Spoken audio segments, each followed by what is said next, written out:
ಶುಭೋದಯ, good morning, ಅಸ್ಸಲಾಂ ಅಲೈಕುಂ. ನಾನು ನಿಮ್ಮೆಲ್ಲರಿಗೂ ಸ್ನೇಹಿತ ವಾಸ್ತು ಹರೀಶ್. ನಿನ್ನೆ ನಾನು ಈ ಯಾವುದಾದ್ರೂ ನಿವೇಶನದ ಡಾಕ್ಯುಮೆಂಟ್ಸ್ನ, ಪ್ರಾಪರ್ಟಿ ಡಾಕ್ಯುಮೆಂಟ್ಸ್ನ ಅಥವಾ ಬಿಸ್ನೆಸ್ ಡಾಕ್ಯುಮೆಂಟ್ಸ್ನ ಅದು ವೃದ್ಧಿ ಆಗಬೇಕಂದ್ರೆ, ಏಳಿಗೆ ಕಾಣಬೇಕಂತಂದರೆ ನಿಮ್ಮ ಮನೆಯ ಕುಬೇರ ಮೂಲೆಯ ಬೀರುವಿನಲ್ಲಿ ಆ ಡಾಕ್ಯುಮೆಂಟ್ಸ್ನ ಇಡಬೇಡಿ. ಇಡೋದ್ರಿಂದ ಅದು ಸ್ಥಿರವಾಗಿ ಅಲ್ಲೇ ನಿಲ್ಲತ್ತೋ ಹೊರತು ವೃದ್ಧಿ ಆಗೋದಿಲ್ಲ, ಬೆಳವಣಿಗೆ ಕಾಣೋದಿಲ್ಲ. ಡಾಕ್ಯುಮೆಂಟ್ಸ್ ಲೋಹಗಳಾದರೆ ಅಭಿವೃದ್ಧಿ ಕಾಣುತ್ತೆ. ಆ ಡಾಕ್ಯುಮೆಂಟ್ಸ್ನ ನಿಮ್ಮ ಮನೆಯ ನಾರ್ತ್ ವೆಸ್ಟ್ ರೂಮ್ ಇದ್ದರೆ ಆ ನಾರ್ತ್ ವೆಸ್ಟ್ ರೂಮಲ್ಲಿಡಿ.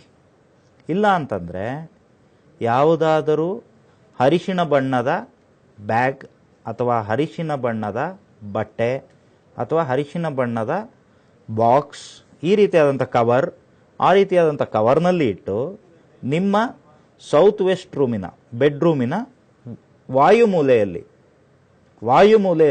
ಅದನ್ನು ಇಡೋದ್ರಿಂದ ನಿಮಗೆ ಆ ಪ್ರಾಪರ್ಟಿಗೆ ಸಂಬಂಧಪಟ್ಟಂತಹ ಯಾವುದಾದ್ರೂ ಕಾನೂನಿಗೆ ಸಂಬಂಧಪಟ್ಟಂಥ ಸಮಸ್ಯೆ, ಅಥವಾ ಸೈಟ್ ಇದೆ ಮನೆ ಕಟ್ಟೋಕ್ಕಾಗ್ತಾ ಇಲ್ಲ, ಲೋನ್ ಸಿಗ್ತಾ ಇಲ್ಲ, ಈ ರೀತಿಯಾದಂಥ ಸಮಸ್ಯೆ, ಅಥವಾ ಆ ಪ್ರಾಪರ್ಟಿ ಸೇಲ್ ಮಾಡೋಕ್ಕಾಗ್ತಾ ಇಲ್ಲ, ಯಾರು ಕೊಂಡ್ಕೊಳ್ಳೋಕೆ ಬರ್ತಾ ಇಲ್ಲ, ಈ ರೀತಿಯಾದಂಥ ಸಮಸ್ಯೆಗಳು ಒಬ್ಬೊಬ್ರದ್ದು ಒಂದೊಂದು ರೀತಿ ಸಮಸ್ಯೆಗಳು ನಾನು ನೋಡ್ತಾ ಇರ್ತೀನಿ.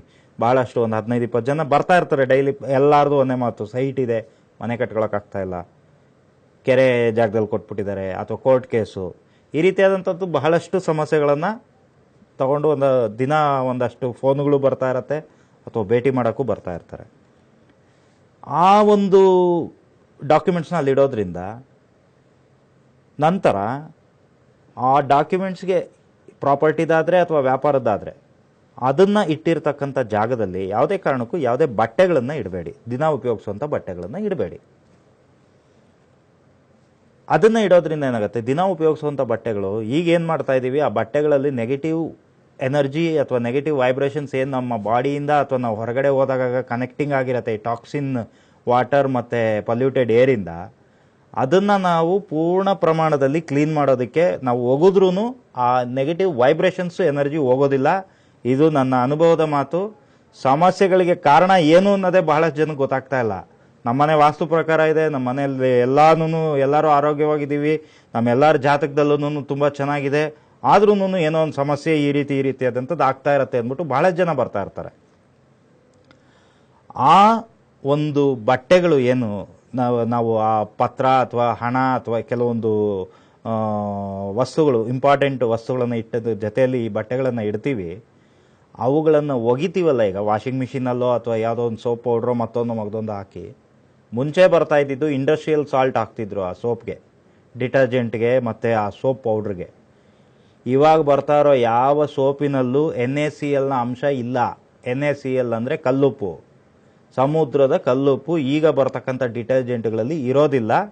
ಇದಕ್ಕೆ ಕಾರಣ ಇಷ್ಟೇ, ಬಟ್ಟೆಯಲ್ಲಿ ಇರತಕ್ಕಂಥ ಗಲೀಜಿನ ಜೊತೆಗೆ ಈ ಟೆಕ್ಸ್ಟೈಲ್ ಮಾಫಿಯಾಗಳು, ಅಂದರೆ ಅತಿ ಕಡಿಮೆ ಗುಣಮಟ್ಟದ ದರ್ಜೆಯ ಬಟ್ಟೆಗಳನ್ನು ಹೆಚ್ಚಿನ ಬೆಲೆಗೆ ಮಾರ್ಕೊಬೇಕು ಅಂದ್ಬಿಟ್ಟು ಅದಕ್ಕೆ ಯೂಸ್ ಮಾಡಿರ್ತಕ್ಕಂಥ ಕೆಮಿಕಲ್ಸ್, ಕಲರ್ ಕೆಮಿಕಲ್ಸ್, ಆ ಕೆಮಿಕಲ್ಸು ಬಣ್ಣ ಈ NaCl ಹಾಕಿದ್ರೆ ಬಿಟ್ಕೊಂಡ್ಬಿಡುತ್ತೆ.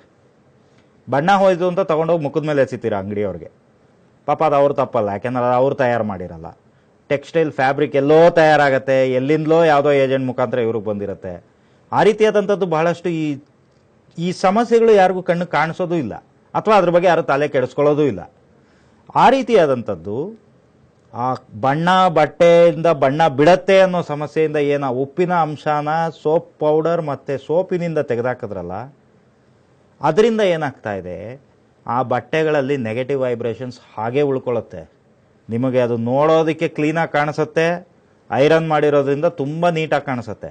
ಆದರೆ ಅದರಲ್ಲಿ ನೆಗೆಟಿವ್ ವೈಬ್ರೇಷನ್ಸ್ ಎಷ್ಟಿರುತ್ತೆ ಅಂತಂದರೆ ಅದು ಸಿಗೋ ರಿಸಲ್ಟ್ಗಳು ಇತ್ತೀಚಿನ ದಿನಗಳಲ್ಲಿ ಏನೇನು ರಿಸಲ್ಟ್ ಸಿಗ್ತಾ ಇದೆ ನಿಮಗೆ ಗೊತ್ತಾಗ್ತಾ ಇದೆ. ಐರನ್ ಅಂಶ ಅಂತ ಅಂದರೆ ಇಸ್ತ್ರಿ ಮಾಡೋದ್ರ ಬಗ್ಗೆ ಹೇಳ್ತೀನಿ. ಈಗ ಸ್ಟೀಮ್ ಐರನ್ನು ಅಥವಾ ಮತ್ತೊಂದು ಎಲೆಕ್ಟ್ರಾನಿಕ್ ಐರನ್ಗಳು ಬಂದಿರೋದ್ರಿಂದ ನಾವೇ ಮನೆಗಳಲ್ಲಿ ಮಾಡ್ಕೊತೀವೋ ಅಥವಾ ಏನೋ ಮಾಡಿ ಐರನ್ ಮಾಡ್ಕೊಂಬಿಡ್ತೀವಿ. ಆದರೆ ಹಿಂದಿನ ಕಾಲದಲ್ಲಿ ನೀವು ಅಬ್ಸರ್ವ್ ಮಾಡಿ, ಕಬ್ಬಿಣದ ಐರನ್ ಬಾಕ್ಸು ಅದರೊಳಗಡೆ ಇಜ್ಜಲು ಹಾಕ್ಬಿಟ್ಟು ಐರನ್ ಮಾಡ್ತಿದ್ರು. ಅದು ಈ ಒಗಿಬೇಕಾದ್ರೆ ನೆಗೆಟಿವ್ ವೈಬ್ರೇಷನ್ಸ್ ನಮ್ಮ ಬಟ್ಟೆಗಳಿಂದ ಹೋಗದೇ ಇದ್ದಿದ್ರು ಈ ಕಲ್ಲಿದ್ಲು ಮತ್ತು ಕಬ್ಬಿಣದ ಐರನ್ ಬಾಕ್ಸ್, ಇದು ಎರಡರಿಂದ ಆ ಶಾಖ ಬೀಳ್ತಾ ಇದ್ದಂಗೆ ಆ ನೆಗೆಟಿವ್ ವೈಬ್ಸ್ನೆಲ್ಲ ಕಬ್ಬಿಣ ಅಬ್ಸರ್ವ್ ಮಾಡ್ಕೊಂಡ್ಬಿಡ್ತಾ ಇತ್ತು. ಬಹುಶಃ ನಿಮಗೆಲ್ಲ ಗೊತ್ತಿದೆ ಇಜ್ಜಲು ಯಾವ ರೀತಿ ನಮ್ಮ ನೆಗೆಟಿವ್ ವೈಬ್ರೇಷನ್ಸ್ನ, ನಮ್ಮ ಬಾಡಿಯ ನೆಗೆಟಿವ್ ವೈಬ್ರೇಷನ್ಸ್ನ ನಮ್ಮ ಪಾದಗಳಿಂದ ತೆಗೆದಾಕತ್ತೆ ಅನ್ನೋವಂಥದ್ದು. ಅದು ಈ ಕೆಂಡ ಹಾಯೋದು, ಕೊಂಡ ಹಾಯೋದು ಅಂತೀವಲ್ಲ, ಅವುಗಳು ಅಷ್ಟೇ. ಪಾದದಲ್ಲಿ ಏನು ಇತ್ತೀಚಿನ ನಮ್ಮ ಮನೆ ಫ್ಲೋರಿಂಗ್ನಿಂದ ನಮ್ಮ ಪಾದಗಳಲ್ಲಿ ಏನು ಕೆಲವೊಂದು ನರಗಳಲ್ಲಿ ಆ ಕೋಲ್ಡ್ ಹೆಚ್ಚಾಗಿ ಬ್ಲಾಕೇಜ್ ಆಗ್ತಾ ಇರುತ್ತೆ ಬ್ಲಡ್, ಆ ಬ್ಲಾಕೇಜ್ ಆಗುವಂಥ ಬ್ಲಡ್ ಯಾವ ರೀತಿ ಜಾಯಿಂಟ್ಸಲ್ಲಿ ಮರ್ಮಸ್ಥಾನಗಳಲ್ಲಿ ಹೋಗಿ ಬ್ಲಾಕೇಜ್ ಆಗಿ ಶುಗರು, BP, ಬೇರೆ ಬೇರೆ ರೀತಿಯಾದಂಥ ರಕ್ತ ಸಂಬಂಧಿ ವ್ಯಾಧಿಗಳಿಗೆ ಕನ್ವರ್ಟ್ ಆಗ್ತಾ ಇದೆ. ಅವುಗಳನ್ನೆಲ್ಲ ಈ ರೀತಿಯಾದಂಥ ಕೆಲವೊಂದು ಆಚರಣೆಗಳು, ಅದನ್ನು ಮೂಢನಂಬಿಕೆ ಅಥವಾ ಕಂದಾಚಾರ ಮತ್ತೊಂದು ಮಗದೊಂದು ಅನ್ನೋಂಥದ್ದು ಅವರವರ ಮೂಗಿನ ನೇರಕ್ಕೆ ಅವರೇನೇ ಮಾತಾಡ್ಬೋದು. ಆದರೆ ಅದು ಯಾವುದೂ ಮೂಢನಂಬಿಕೆ ಆಚರಣೆ ಅಲ್ಲ, ಅದರೊಳಗಡೆ ವಿಜ್ಞಾನ ಇತ್ತು ಅನ್ನೋದಕ್ಕೆ ಬಹಳಷ್ಟು ಎಕ್ಸಾಂಪಲ್ಸ್ ನಮಗೆ ಸಿಗತ್ತೆ. ನಾವು ಆ ಕೆಂಡದ ಮೇಲೆ ಓಡ್ತಾ ಇದ್ದರೆ ಪಾದ ಇಟ್ಟಿದ ತಕ್ಷಣವೇ ಪಾದದಿಂದ ಮೆದುಳಿಗೆ ಕನೆಕ್ಟಿಂಗ್ ತೊಗೊತಾ ಇತ್ತು. ಬ್ಲಡ್ ಸರ್ಕ್ಯುಲೇಷನ್ ಫ್ರಾಕ್ಷನ್ ಆಫ್ ಸೆಕೆಂಡಲ್ಲಿ ಇವತ್ತು ಯಾರಿಗಾರ ಹಾರ್ಟ್ ಅಟ್ಯಾಕ್ ಆಗಿದೆ ಅಂದರೆ ಏನು ಕೊಡ್ತಾರೆ? ಜೆಲ್ ಹಚ್ಬಿಟ್ಟು ಶಾಕ್ ಕೊಡ್ತಾರೆ. ಅಂದರೆ ಆ ಬ್ರೈನ್ ಆ್ಯಕ್ಟಿವ್ ಆಗಲಿ, ನರ್ವ್ಸು ಆ್ಯಕ್ಟಿವ್ ಆಗಲಿ, ಕರೆಂಟ್ ಶಾಕ್ ಟ್ರೀಟ್ಮೆಂಟ್ ಅಂತೀವಿ ಅದನ್ನು. ಯಾರಿಗಾರು ಮಾನಸಿಕ ಅಸ್ವಸ್ಥತೆ ಇದ್ದರೆ ಅವ್ರಿಗೂ ಶಾಕ್ ಟ್ರೀಟ್ಮೆಂಟ್ ಕೊಡ್ತಾರೆ. ಪಾದಗಳಲ್ಲಿ ಕೊಡ್ತಾರೆ, ಉಗುರುಗಳಲ್ಲಿ ಕೊಡ್ತಾರೆ, ಮತ್ತು ಕೆಲವೊಂದು ಮೆಡಿಕಲ್ ಪ್ರೊಸೆಸ್ಸಲ್ಲಿ ಕೊಡ್ತಾರೆ. ಆ ರೀತಿ ಈ ಬಟ್ಟೆಗಳನ್ನು ಕಬ್ಬಿಣದ ಇಸ್ತ್ರಿ ಪೆಟ್ಟಿಗೆಯಲ್ಲಿ ಐರನ್ ಮಾಡಿದಾಗ ಆ ನೆಗೆಟಿವ್ ವೈಬ್ರೇಷನ್ಸ್ ಹೋಗ್ಬಿಡ್ತಾ ಇತ್ತು. ಇವತ್ತು ಹೋಗ್ತಾ ಇಲ್ಲ. ಸೊ ಹಾಗಾಗಿ ವಾಷಿಂಗ್ ಮಿಷಿನ್ನಲ್ಲಿ ಒಗೆಯೋವಂಥವ್ರಾದರೆ ಅದು ನಿಮ್ಮ ಅನುಕೂಲ. ಅದು ಯಾವ ರೀತಿ ನಿಮ್ಮ ಬಟ್ಟೆಯಲ್ಲಿರೋ ನೆಗೆಟಿವ್ ವೈಬ್ರೇಷನ್ಸ್ನ ತೆಗಿಬೇಕು ಅಂತ ನಾನು ಹೇಳಿದ್ದೀನಿ, ಆ ರೀತಿ ಮಾಡ್ಕೊಳ್ಳೋವಂಥದ್ದು ನಿಮಗೆ ಬಿಡೋವಂಥದ್ದು.